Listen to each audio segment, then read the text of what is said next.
بزدل غلام حکایت شیخ صدی شیرازی رحمت اللہ علیہ۔ ایک بادشاہ کشتی میں بیٹھ کر دریا کی سیر کر رہا تھا۔ کچھ درباری اور چند غلام بھی ساتھ تھے۔ ان میں ایک غلام ایسا تھا جو پہلے کبھی کشتی میں نہ بیٹھا تھا، اس لیے وہ بہت خوفزدہ تھا اور ڈوب جانے کے خوف سے رو رہا تھا۔ بادشاہ کو اس کا اس طرح رونا اور خوف زدہ ہونا بہت ناگوار گزر رہا تھا، لیکن غلام پر منع کرنے اور ڈانٹنے ڈپٹنے کا بالکل اثر نہ ہوتا تھا۔ کشتی میں ایک دانا شخص بھی سوار تھا۔ اس نے غلام کی یہ حالت دیکھی تو بادشاہ سے کہا کہ اگر حضور اجازت دیں تو یہ خادم اس خوفزدہ غلام کا ڈر دور کر دے۔ بادشاہ نے فوراً اجازت دے دی اور دانشمند شخص نے غلاموں کو حکم دیا کہ اس شخص کو اٹھا کر دریا میں پھینک دو۔ غلاموں نے حکم کی تعمیل کی اور رونے والے غلام کو اٹھا کر دریا کے اندر پھینک دیا۔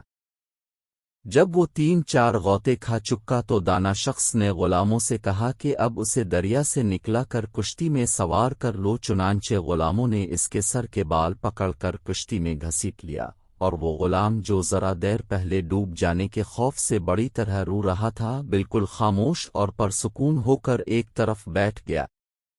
بادشاہ نے حیران ہو کر سوال کیا کہ آخر اس بات میں کیا بھلائی تھی کہ تم نے ایک ڈرے ہوئے شخص کو دریا میں پھینکوا دیا تھا، اور مزید حیرت کی بات یہ ہے کہ یہ اب خاموش بھی ہو گیا ہے۔ دانا شخص نے جواب دیا، حضور والا، اصل بات یہ تھی کہ اس نے کبھی دریا میں غوطے کھانے کی تکلیف نہ اٹھائی تھی، اس طرح اس کے دل میں اس آرام کی کوئی قدر نہ تھی جو اسے کشتی کے اندر حاصل تھا۔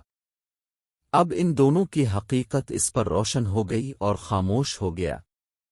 جس نے دیکھی نہ ہو کوئی تکلیف قدر آرام کی، وہ کیا جانے نعمتوں سے بھرا ہو جس کا پیٹ جو کی روٹی کو کب غذا مانے۔ سبق: حضرت صدی رحمت اللہ علیہ نے اس حکایت میں انسان کی یہ نفساتی کیفیت بیان فرمائی ہے کہ جس شخص نے کبھی تکلیف دیکھی ہی نہ ہو وہ اس کی قدر و قیمت سے آگاہ نہیں ہوتا جو اسے حاصل ہے۔ اس کے علاوہ ایسا شخص جسارت اور قوت برداشت سے بھی محروم ہوتا ہے۔ مسرت اور کامیاب زندگی وہی شخص گزار سکتا ہے جو رنج و راحت دونوں سے بخوبی آگاہ ہو۔